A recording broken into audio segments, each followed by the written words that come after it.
Today we are going to discuss the application of machine learning in catalysis. We are going to discuss what catalytic activity is and what is a catalyst. Also, we are going to discuss several case studies that I find exemplary in this field, and that some are related to design of catalysts, and one is related to rational approach to mechanism evaluation with computational methods. So let's begin. First of all, let's recap what is a catalyst. Many of you have seen equations, chemical equations like this one, and in school you written reactants and products. Also, you written arrows or equality signs, and above the arrow we usually specify catalysts and reaction conditions, and may it be metal like nickel, or salt like palladium chloride. It can be even metal complex. We should know that some reactions cannot proceed without a catalyst. At least we won't be able to see reaction progress at any meaningful time. So let's discuss why we need a catalyst and how it catalyzes a reaction. We have discussed basics of reaction kinetics, and I've shown you this slide previously.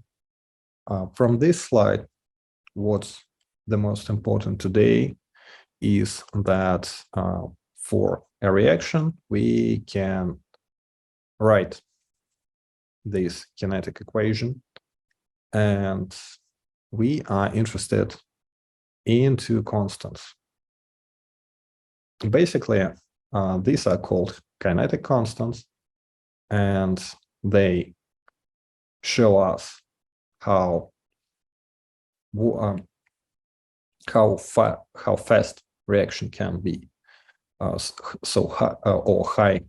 high reaction rate can be. And if we have a high value, if this constant has high value, reaction rate is high as well.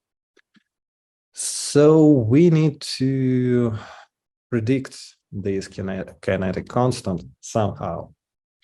And we can do this with many models.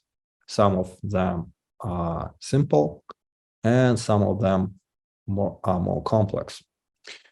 And we are mostly interested, at least today, we are interested in this equation, which is derived in the Brønsted-Evans-Polanyi transition state theory.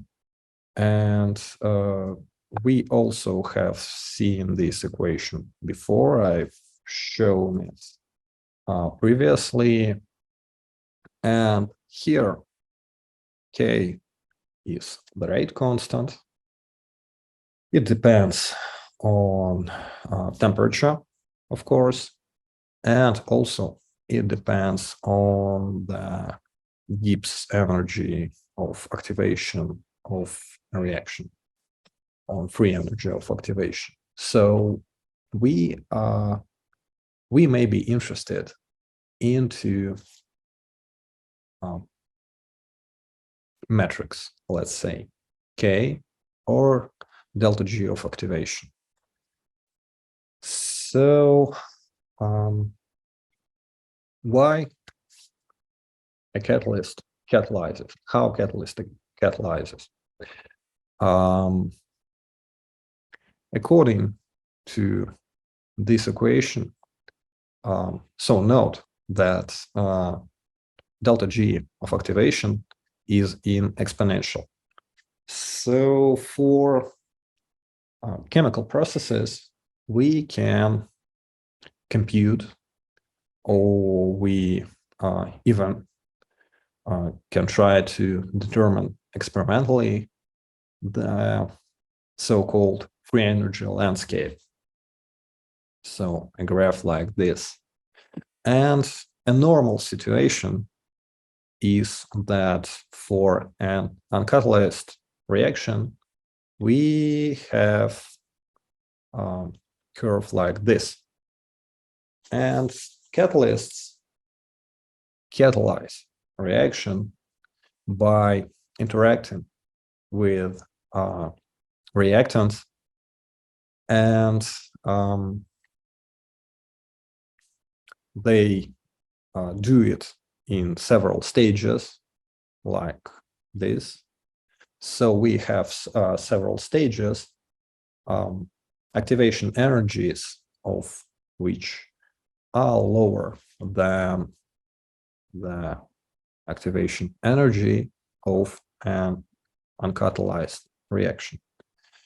And please note that delta G of activation is in exponential.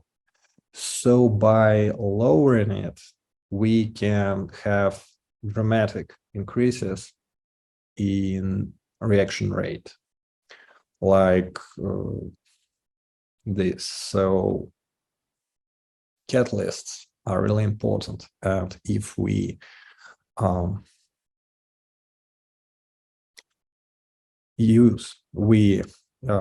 try to perform a reaction without catalyst, we can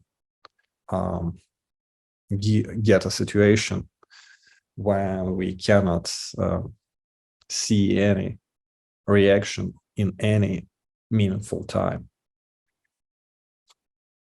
So how can we make catalyst design more rational? Well, according to this scheme, and it gives a notion of rational catalyst design via high-throughput screening and machine learning. First, we need to select a reaction. So it can be such an organic reaction. To be precise, it's the Heck reaction. And here we catalyze the reaction of a CC bond formation. It's not particularly important what kind of reaction we have here. It's just an example. However, what should we do initially? We should plan a high-throughput screening experiment. It can be done manually, or it can be done by a robot.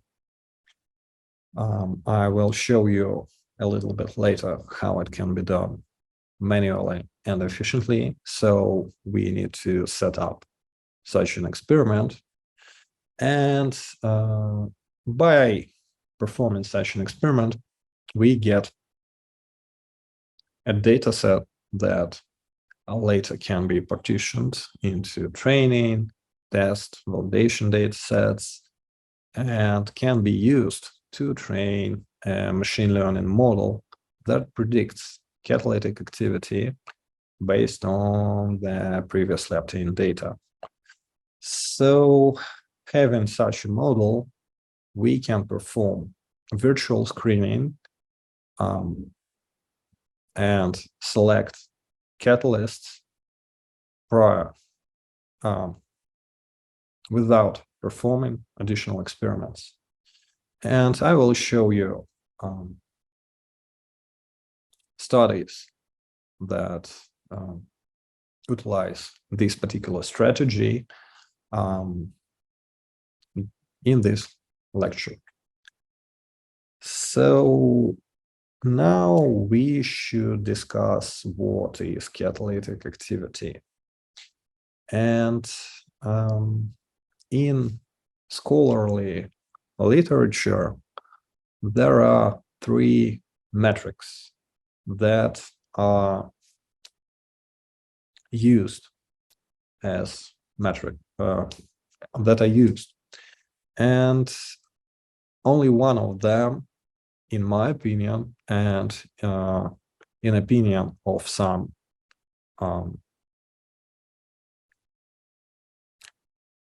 scholars from the field of catalysis, experienced scholars, only one metric from these three is the proper metric of activity.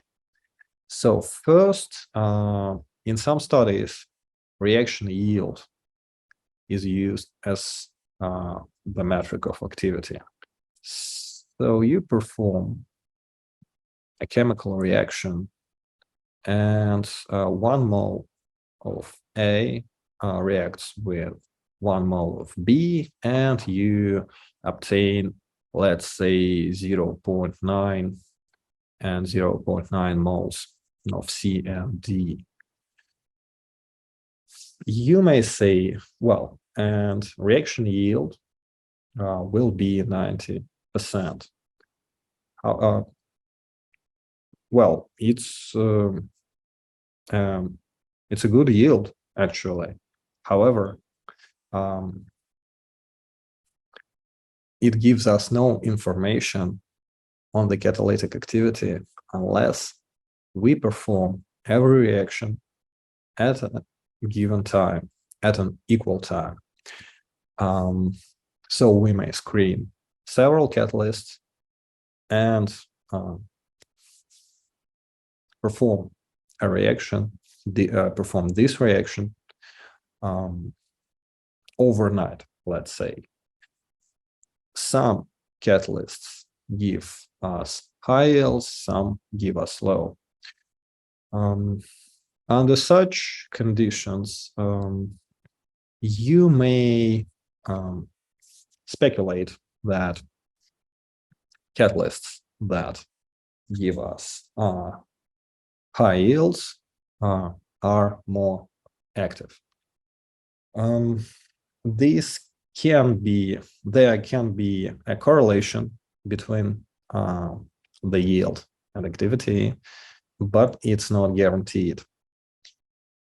And basically, reaction yield is a measure of thermodynamic favorability of this reaction. If we are strictly following classical chemical thermodynamics.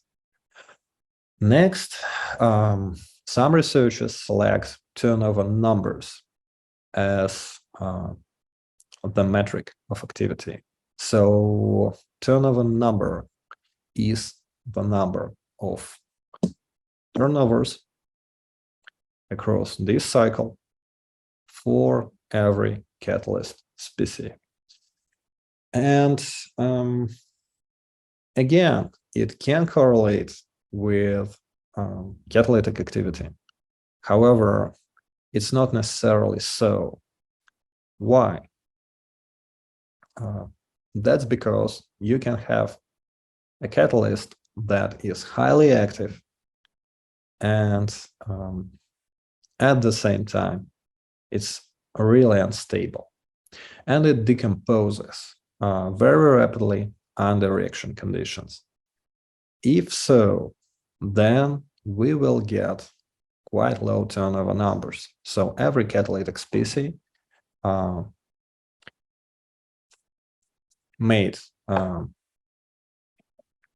some turnovers and made this number of turnovers very rapidly. At the same time, the total number is low. So such a catalyst is active, in fact, but it's unstable. And turnover number can be the metric of catalyst stability, and it should be used as such. However, turnover frequency is the best metric of activity. Why so? That's because in such a way, by using it, we select catalysts that catalyze very rapidly per some time interval. And it's better it's best to define it as in differential form for a reason. So why? Why should we use instantaneous turnover frequencies, and why should we consider activity as instantaneous? That's because many catalytic reactions, in many catalytic reactions, we can have such a picture. So there is some period of catalyst precursor activation or catalyst activation, and the catalyst interacts with its environment, or it interacts with reactants, or it can be reduced, or it can be oxidized. And only after this period, we see some reaction progress. So reaction yield, we gradually get more and more C and D from A and B.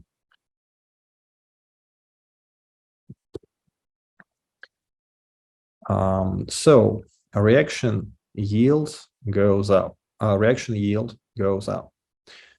Next, this is only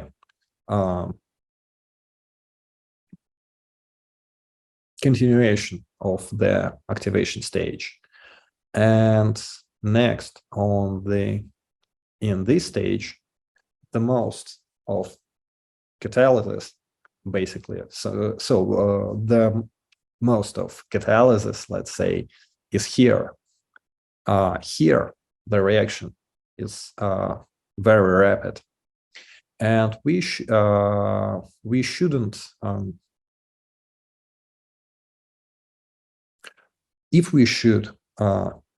we want to define catalytic activity correctly, we should define activity at every given moment of time. Basically, activity here is higher than here, and here, and here, and here. It's basically zero. And such a sigmoid curve is quite common. So I have told you about the concept of free energy surface and free energy curves. We model interactions of a catalyst with reactants as we can model them on the molecular level and on the atomic level as changes in, let's say, interatomic distances. And if we, for example, take interatomic distances, we can plot free energy like this, or as long as molecular systems are in vast majority of the cases multidimensional. So we have a multidimensional free energy surface, and we can plot it like this. So the process of activation is going from this point to this point over the barrier. And if the barrier is lower, we get higher activity according to this equation. And this is the barrier height. So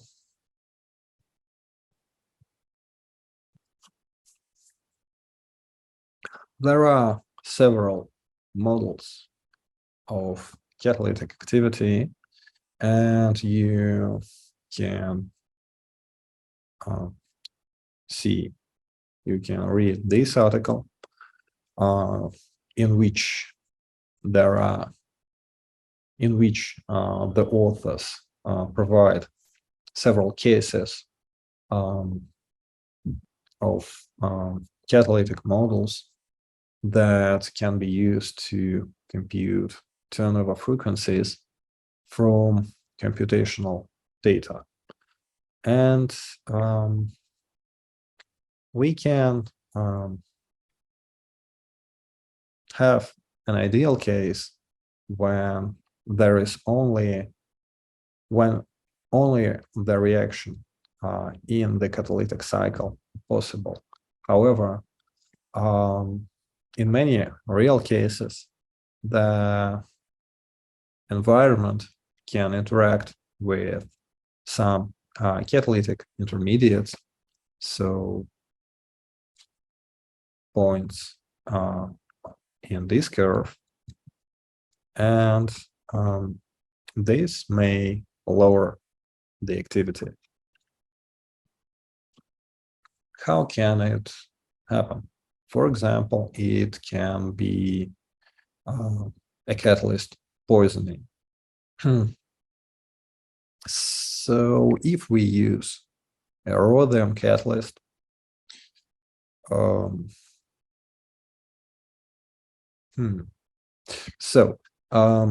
if we use a catalyst for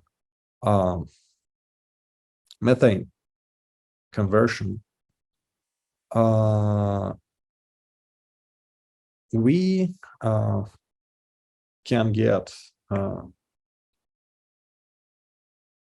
catalyst poisoned by sulfur, or for example, carbon that is produced from CO2, and this catalyst gets covered with catalyst poisons as antimorphous carbon, and reaction cannot proceed as the result. So this will be this particular situation. And before considering machine learning studies, I need to mention that proper design of catalysts is catalytic system design. So basically, we need to account for catalytic conditions if we want to do catalyst design properly. So we need to consider catalyst descriptors, like including those that we have discussed previously, along with temperature, pressure, solvent, and concentrations of reacting species, as well as concentrations, as well as the concentration of the catalyst. Why it's so? Let's consider this situation. First, I've told you that high-throughput experimentation can be done efficiently in some way. I will describe later. So this platelet is basically a device for high-throughput experimentation, and there is perforation. Basically, there are holes in this platelet, and these holes are basically small reactors, small reactors that can be used to pressurize a reactant system and to perform single catalytic experiment. So by using such device, we can perform tens or even hundreds of catalytic experiments in parallel. And this chemical equation may seem complex for non-chemists. However, what's important here is that we mix two reagents and we get one product under given conditions. So we use a catalyst precursor. We vary 16 ligands that bind to the metal center. And we vary 3 additives, so 3 bases and 2 solvents. And by varying different ligands and different conditions, we get different product yields under selected time. So after selected time. And well, here we get, so here we have different bases and different solvents. And this shows us that catalyst design is a multivariate optimization problem. So we need to account for reaction conditions as well as for particular reactants. And proper machine learning studies that deal with catalysts account for this. I will show later how it's usually done.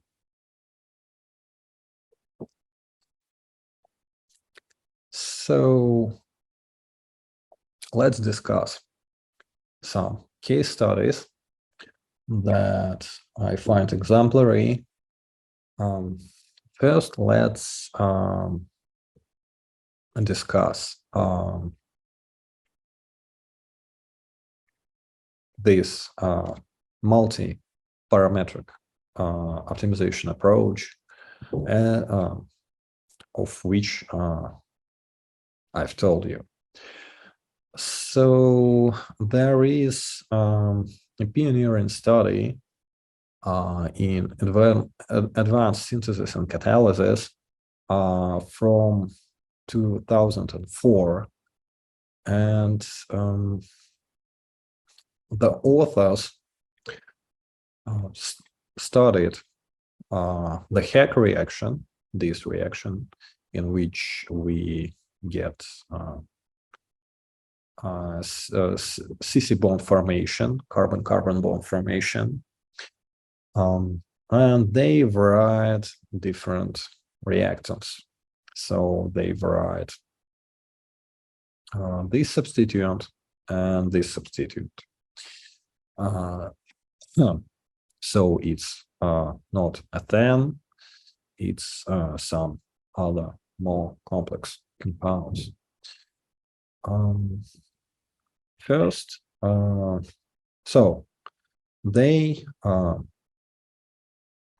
performed, they solved classification and regression tasks, and they had a data set of about 400 compounds.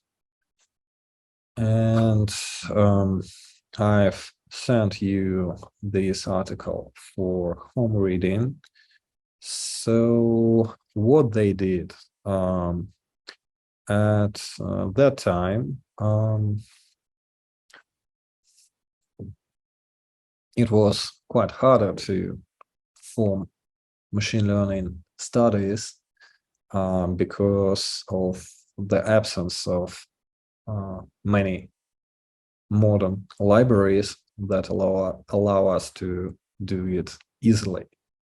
So they trained artificial neural networks, decision trees, and performed linear discriminant analysis to do classifications of active and inactive catalysts.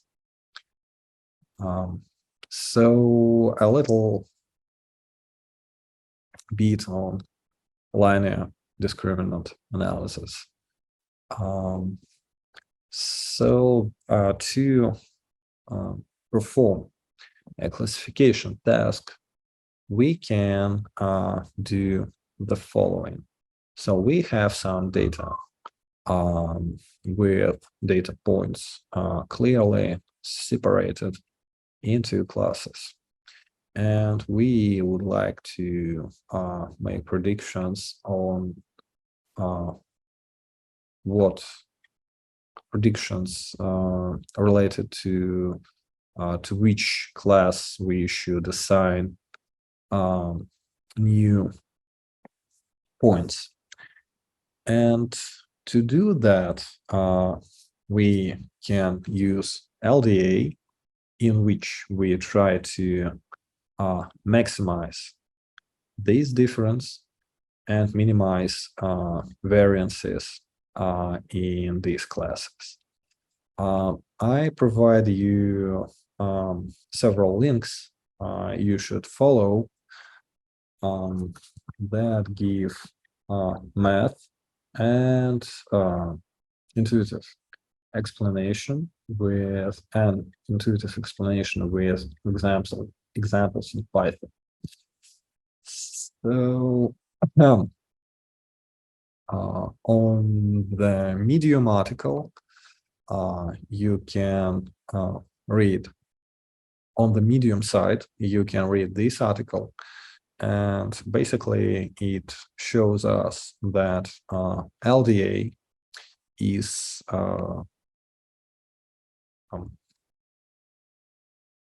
having some intuitive resemblance to PCA. It differs from it, first of all. However, during LDA, we project data points on a linear discriminant, here LD1, and by projecting these data points, we get we can get more a clear differentiation between two classes. Please note here that it's a supervised learning method. So we need to have labeled data to perform LDA. And that's exactly the case in the article we are discussing. So let's discuss the feature space or descriptor space selected by the authors of this article.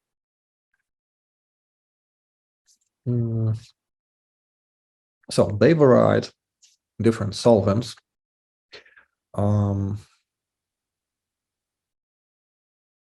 different organic solvents, let's specify, and different pre-catalysts. Why pre-catalysts? These are basically palladium salts are activated during the reaction to get highly active catalytic species. And there is also the non-class. So to do a sanity check on the system. And next, the authors used several ligands, and they varied, and that's quite important: temperature, reaction time, palladium loading. So the moles, they varied moles, how many moles of these salts they use. They varied the amount of the salts in moles, and they selected several descriptors of reactants and ligands. And in fact, we have discussed many of the descriptors they have used. So they use Tolman cone angles. You can refer to the lecture on descriptors on what Tolman cone angle is. They used the energies of high occupied molecular orbitals and lower unoccupied, Hammett constants, and dipole moments, computed dipole moments, and some descriptors as well. So the feature space is basically many variables from the feature space are familiar to you. Next, why classification? It's not stated explicitly in the study, but I suppose that given such a small data set of 400 compounds or of 400 reactions, it was impossible or highly unlikely to solve a regression task successfully. So they stayed with classification. And in fact, the data is well, data distribution is not normal basically, but it at least it has some similarity to the normal distribution. It's not, for example, Pareto distributed like this. And they assigned data to negative and positive classes according to their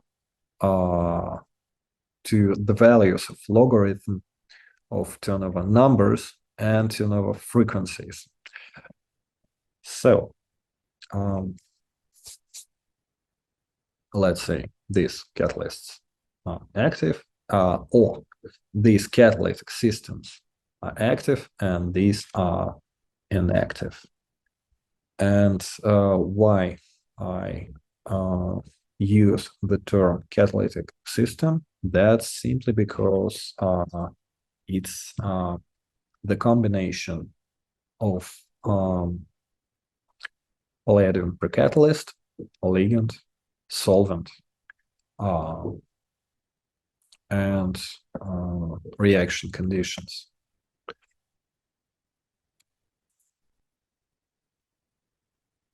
So you can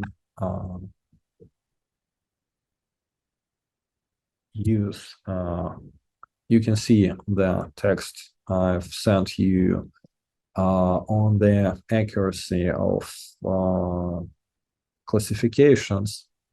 And in fact, it was satisfactory. They also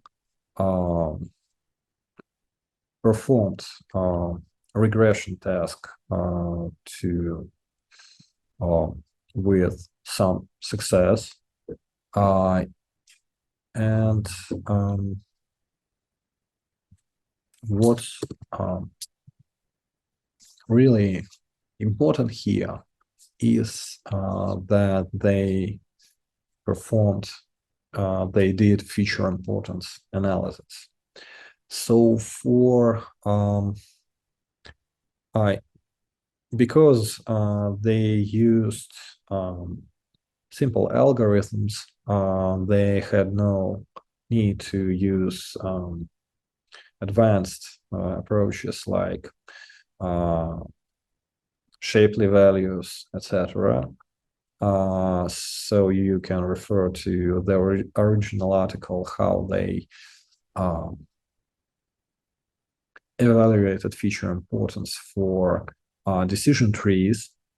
And after the according to the performed analysis, palladium loading, so the amount of palladium per catalyst, was the most important feature for in the model, in the classification model. And these can be easily explained, in fact. It was explained by the authors, and it was confirmed in many experimental studies after that, that palladium can aggregate into nanoparticles and precipitate under reaction conditions. So after such a precipitation, the catalyst is totally or mostly inactive. Here we can also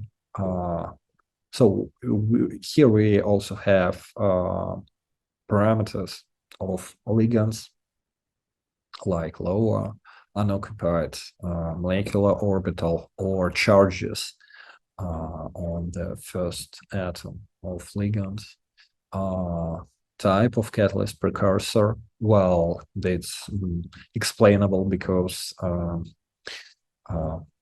we take different salts, palladium salts.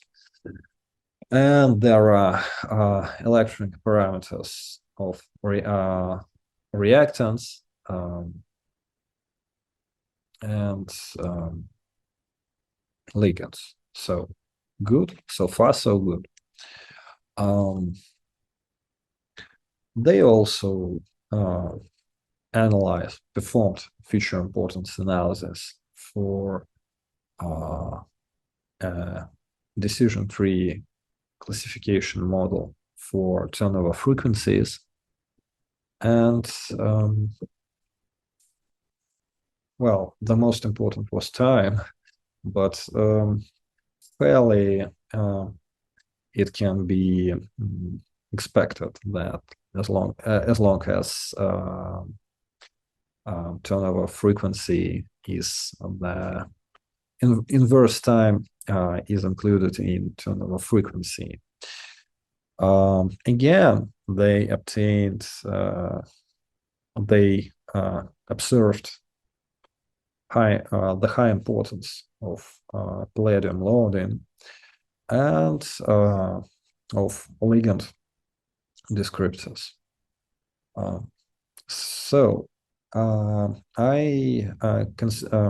This is among the pioneering studies, as long as it's from 2004, and later in the more recent studies, the authors followed some guidelines outlined by authors of this study. So again, let's remember that if we have a model of free energy surface for a given reaction, we can infer catalytic activity having this free energy surface. And activation is kinetic feasibility is associated with the height, with this barrier height, and thermodynamic effect of a microreaction, of an elementary stage, or of a whole catalytic reaction is associated with the difference between these two levels. So I should mention in this lecture, Sabatier principle in catalysis, for it has the central role, and it relates activation energy, may it be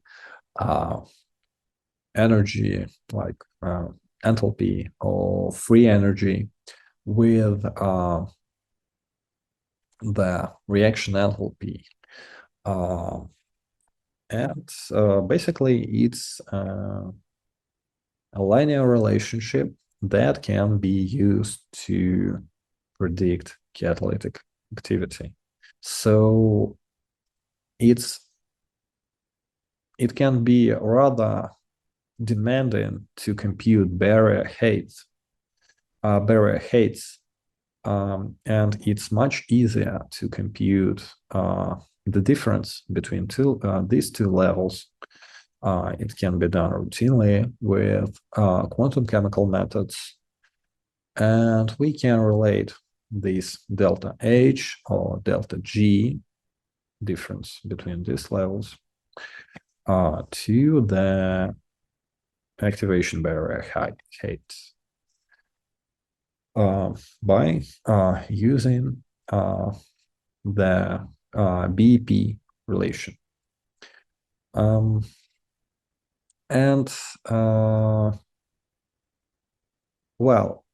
It's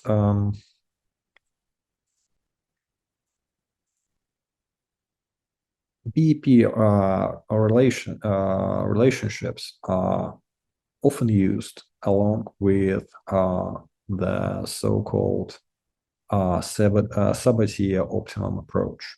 So according to Sabatier, who studied heterogeneous catalysts, catalytic activity stems from the interactions of reactant molecules with the catalyst. And please remember that it's a very early theory, so it was groundbreaking at the time. So Sabatier postulated that reactant molecules interact with a catalyst, may it be a heterogeneous catalyst, and if the chemical interaction, so chemical bond, is too strong or too weak reaction, catalytic reaction will be slow. So the activity is low. Why so? If the interaction is weak, then there is no activation. So the catalyst catalyzes the reaction by the interaction, and the stronger it is, the higher the rate.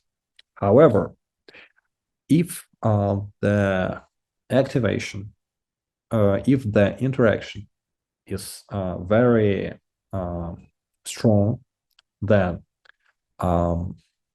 the reaction product cannot be desorbed from the reaction surface. So the surface will be blocked by the reaction product, or it can be blocked by one type of reactant, and the other reactant cannot be absorbed on the surface, so it cannot interact along with this one. So if you have some B, if the surface is filled with A's, B cannot be absorbed. And basically, this is exactly the case of catalyst poisoning, when we have no access to these catalytic species. Next, to this catalytic particle. So an ideal case is in between, when we are at the so-called Sabatier optimum. So when the interaction is neither very strong nor very weak, we get an optimum catalyst. So we can use one catalyst that interacts too strongly. We can design a catalyst that interacts a little bit more weakly. We can test catalysts like catalyst 3, 4, or 5 that interact too weakly. And the aim of the catalyst design, at least the catalyst design for a particular reaction, is to get here. So let's discuss the next case study I want to show you. Why it's about the so-called molecular volcano plots. Why so? This plot is usually called a volcano plot. So it resembles a mountain. And we have discussed that this volcano plot, the notion of volcano plots was introduced in the field of heterogeneous catalysis. However, it was recently generalized for the case of molecular catalysis. And you can refer to this review article. However, we will discuss one particular case of reaction. So I've shown you the Heck reaction during which a carbon-carbon bond is formed. Let me show you another example of a carbon-carbon bond forming reaction. We have a transition metal catalyst that in which there is a transition metal atom bound to two ligands. We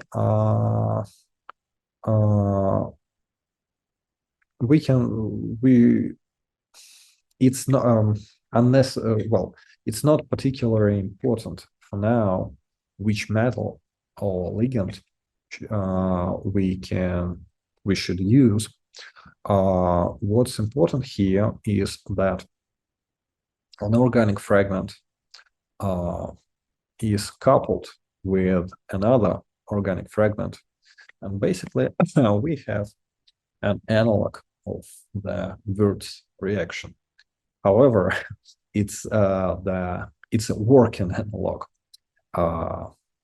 compared to the Wurtz reaction considered in high school chemistry courses.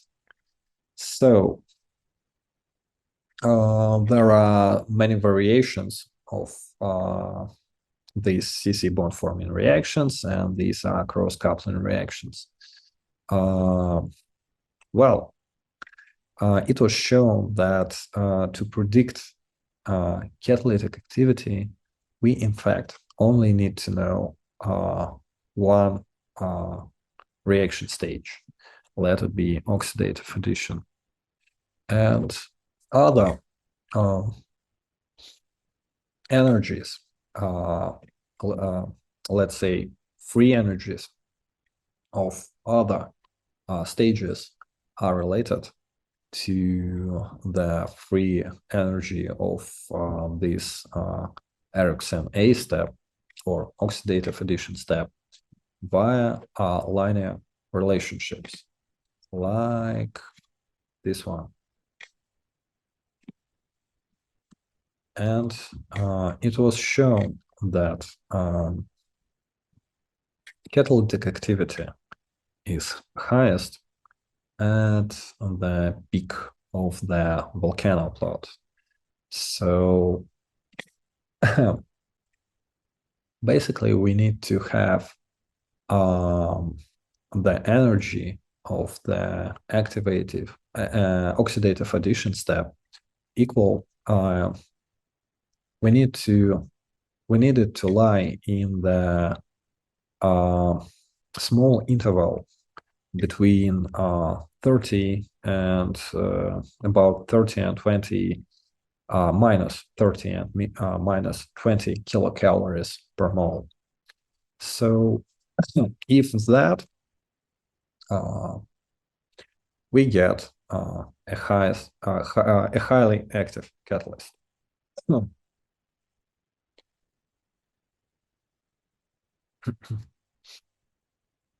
So the authors designed a data set of 6 metals and 91 ligands.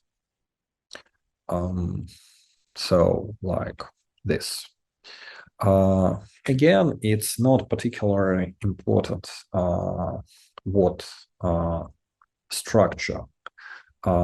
For the purposes of the of our course, it's not particularly important of what structure ligand has.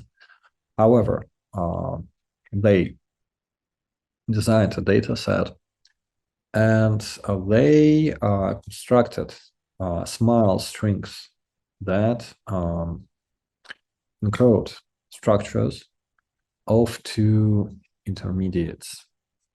This one, L2M, and this one. So, and they used chemoinformatics libraries to build, coarse 3D structures and optimized these structures by using force field methods And also they used density functional theory methods to optimize structures of about 7,000 complexes. So they predicted activity of many complexes from the data set. And to do that, they built machine learning models using several descriptors of 3D structure. And one of these descriptors is Coulomb matrix that we have discussed extensively.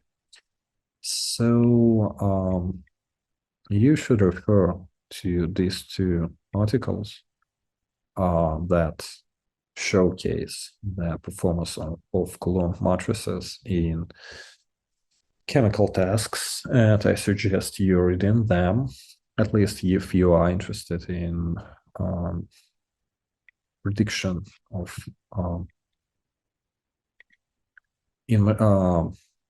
machine learning in chemistry, because it's a widely used descriptor now. However, there are some developments over this descriptor that I'm going to mention today very briefly. And if you are interested, you can follow the link I provide you. So I should also mention the algorithm. We should also discuss the algorithm that have been used in this study. So I've told you about this book by Andrew Wolf. And in this book, he introduces the concept of ridge regression because of the following. So well, let's briefly consider the following situation. By the way, you can download this article from the site, or you can use the archive I've sent you. So let's discuss the introduction into ridge regression first. So let's say we have a data set of house prices in Amsterdam. And we have partitioned it into training, into train and test sets. So blue points are training and orange are tests. Test data points. That's important. So we approximate this dependence by using polynomials. Let it be linear function, quadratic, cubic, or third-degree polynomial, or it can be an nth degree polynomial. And using these polynomials, we can get overfitting very rapidly. So by already using a third-degree polynomial, we get significant overfitting. And also here, so we get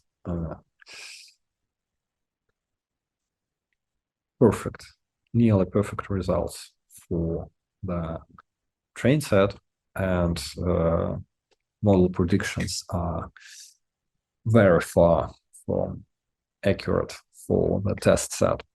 Okay, what can be done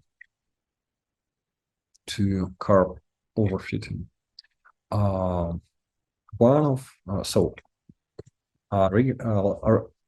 We can use a regularization to curb overfitting in this case or in many other cases. So we can use polynomial to fit data.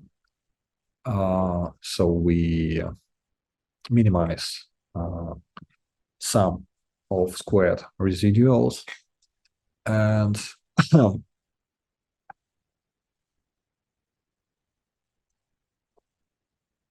we add L2 penalty term. So basically, we add such a sum with a lambda parameter that allows us to keep weights small. So there is a development over this method, and what can we do? We can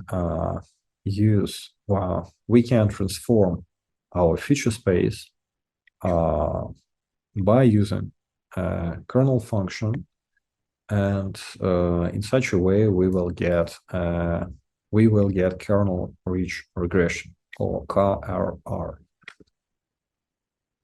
I've sent you this short document, and here all mathematical derivations, the two mathematical derivations of KRR are provided, and you can get a glimpse what kernel function is. But basically, we transform our feature space by using some kernel function like Laplace exponents, but so it's exponential, and here we have absolute value of 2 of xi minus let it be x. So we transform our feature space from some xi's to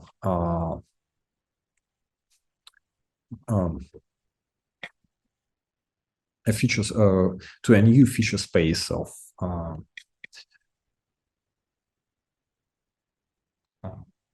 more sophisticated structure, and basically it allows us to solve many practical tasks more efficiently, and it works for chemical tasks as well, and very efficiently. So kernel-rich regression, as I've told you previously, is available in scikit-learn, and tomorrow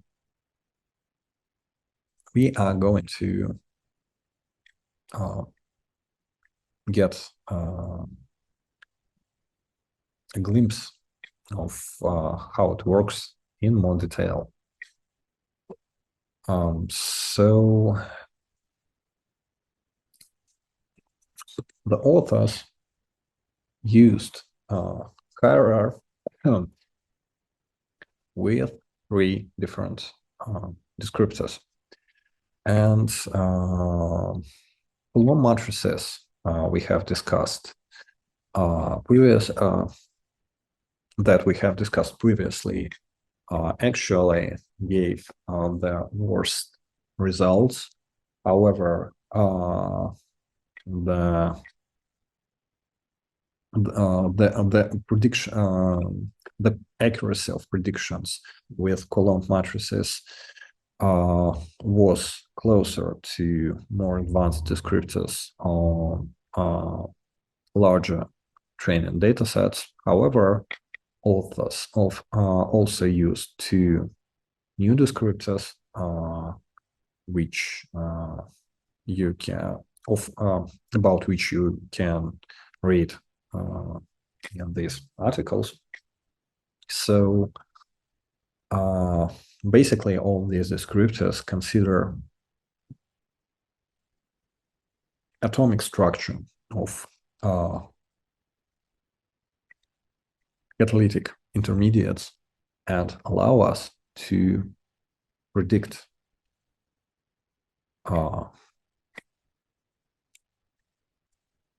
the energy of oxidative addition stage by knowing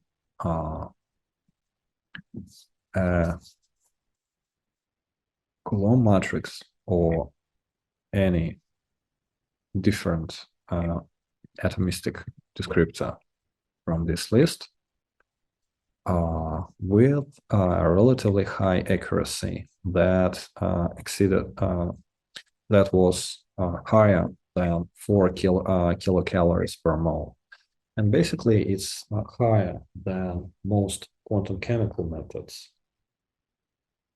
At the same time, computing Coulomb matrices or even descriptors like so faster, it's much more cheaper in terms of CPU time to compute Coulomb matrices or other atomistic descriptors than to perform quantum chemical computations, and we get higher accuracy at the same time. So by training Kyrer models, the authors predicted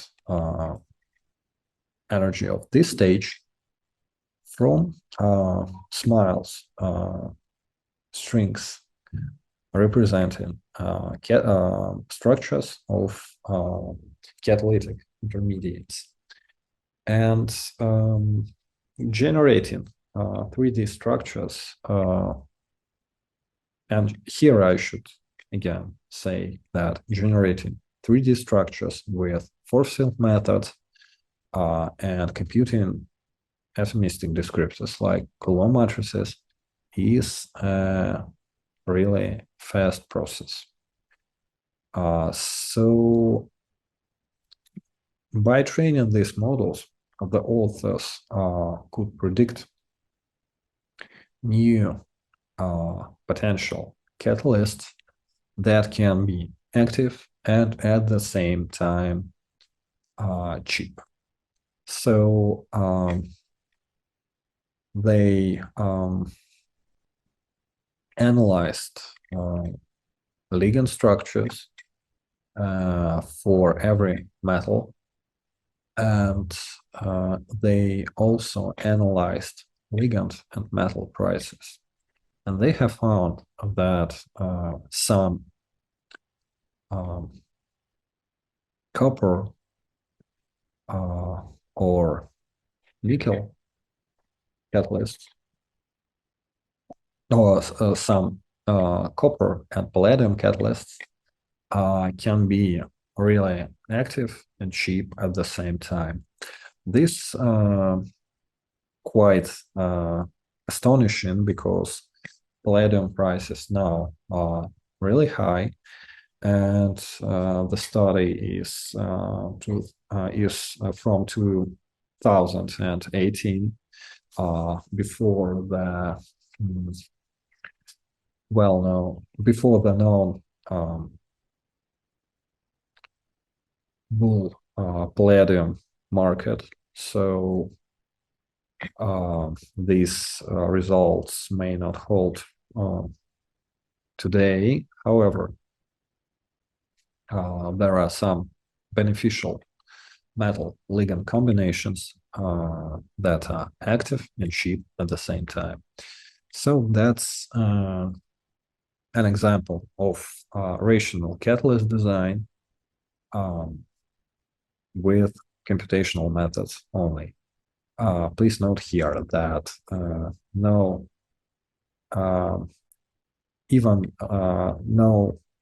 high throughput screening experiments have been done for this study.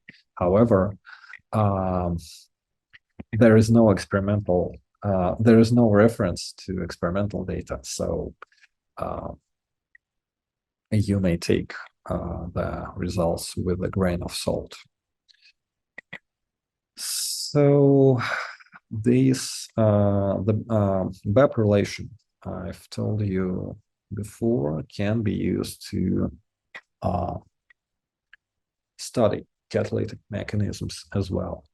So if we consider reaction of carbon monoxide with hydrogen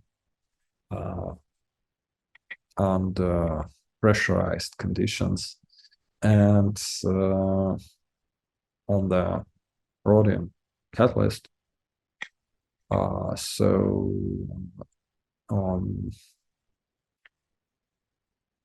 we can analyze the mechanism and activity of this catalyst by using linear energy relationships. The mechanism, the model mechanism, even the model mechanism of such a simple reaction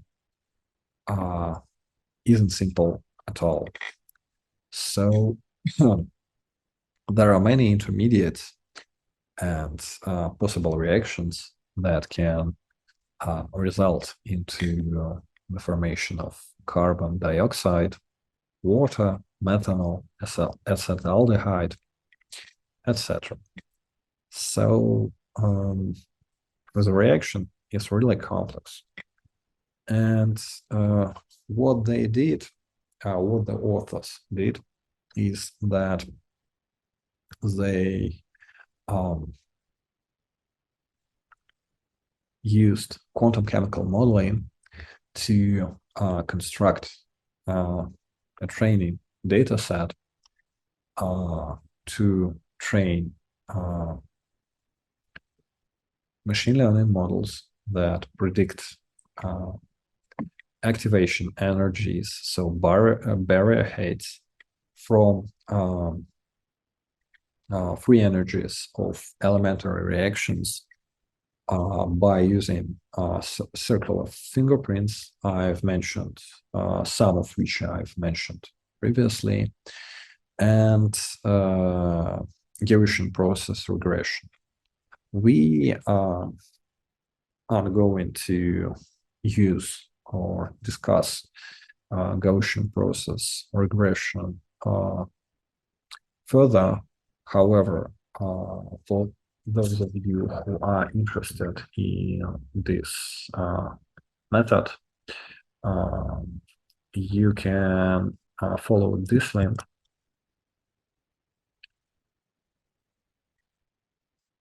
with an interactive explanation.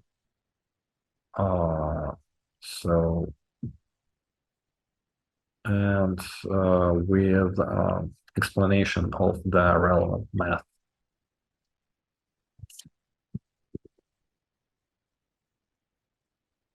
So what's important in this study is that analyzing on this mechanistic landscape is very prohibitive. You either need to perform many very expensive experiments to study all these reaction pathways, or you need to perform many expensive DFT computations. However, you can and by using the proposed model, you can predict activation barriers by knowing the structure, Smiles representations of catalytic intermediates. And also, let me show you how high-throughput experimentation coupled with machine learning can be used for catalyst prediction. In a fairly new study that was criticized and discussed and praised in scholarly literature and mass media, the team of researchers from the US proposed the following.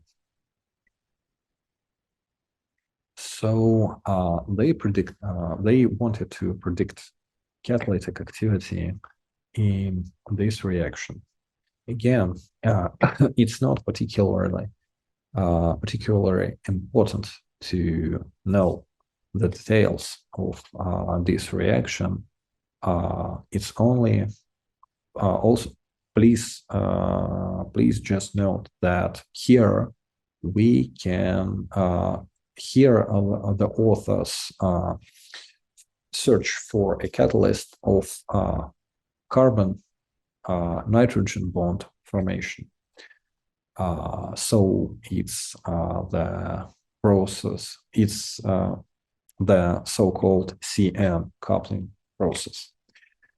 So they varied several catalysts and reactants, additives, bases, additives as well, and they varied different ligands. They used a number of available descriptors. We are going to discuss them in detail because the authors so I will tell you later why. So they trained several models and they compared different algorithms. And the main one of the main results was that random forest allowed them to get the most accurate model of catalytic activity. So we should, in such a situation, we should ask what catalyst parameters are important. And here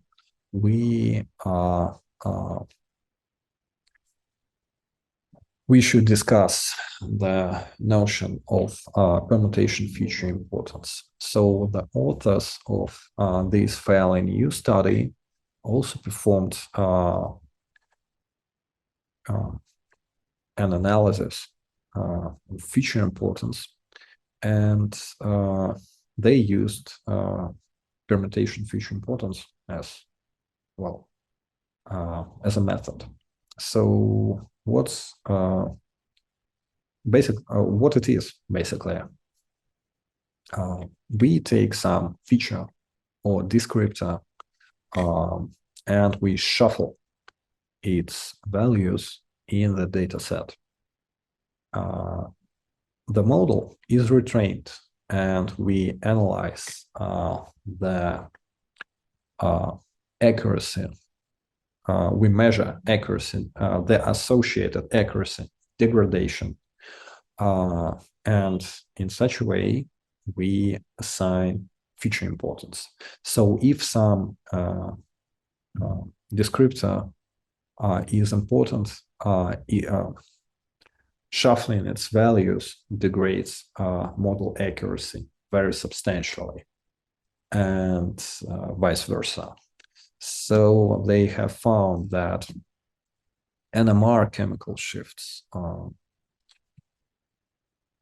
not shown here, and some electronic parameters of additives, as well as dipole moments and electronegativities.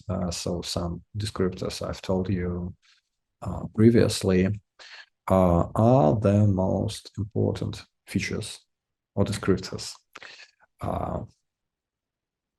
And I would say that doing feature importance analysis for chemical systems is a good practice for many reasons, and mostly because it moves us towards an understanding of of the chemical system under consideration.